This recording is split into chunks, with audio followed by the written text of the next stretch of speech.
আজ আমি নিয়ে এসেছি পটেটো ম্যাশড কারি। আলু ছানা দিয়ে ভাত খেতে দারুণ মজা লাগে বন্ধুরা।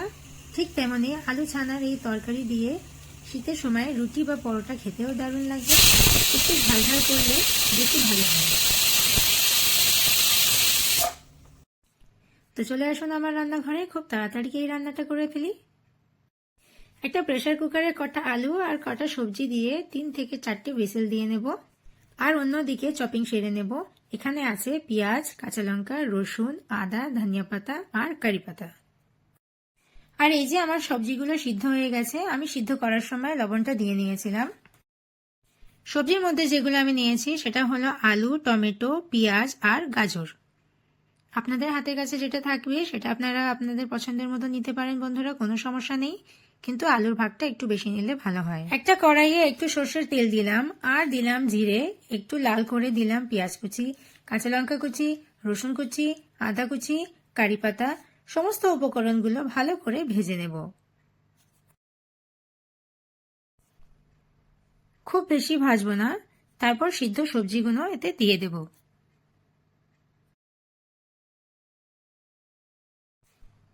সবজি সিদ্ধ করার সময় যে জলটা বেরিয়েছিল সেই জলটা স্ট্রেনারে স্ট্রেন করে আমি আলাদা করে রেখে দিয়েছি, সেটাও কাজে লাগাবো, আপনাদেরকে পরে দেখাবো। এখন আপাতত একটা ম্যাশারের সাহায্যে আমি এই সবজিগুলোকে ম্যাশ করে ঠিক এইভাবে তরকারিটাকে রেডি করে নেব। বিশ্বাস করুন বন্ধুরা, এটা কিন্তু রুটি বা পরোটা দিয়ে খেতে দারুণ মজা লাগে।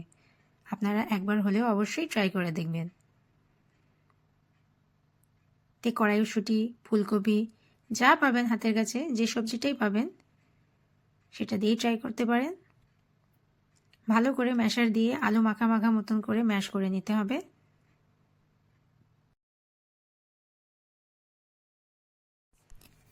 এবার দিলাম সামান্য একটু হলুদের গুঁড়ো,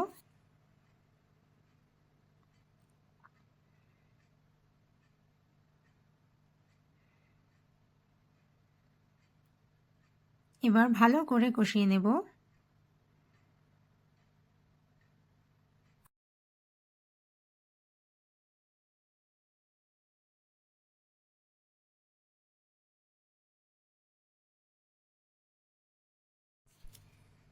এবার এতে মিশিয়ে দিলাম সিদ্ধ করে রাখা সবজির জল।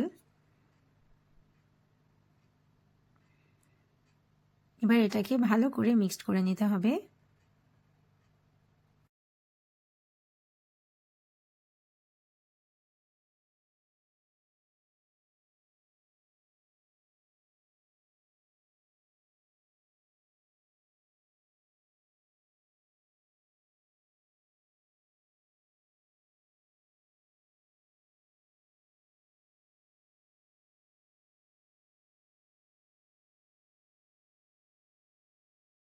দিলাম 1 চামচ ঘি।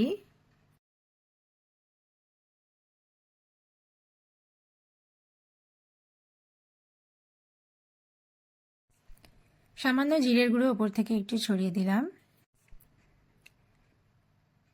একটু ফ্রেশ ধনিয়া পাতা ছড়িয়ে দিলাম।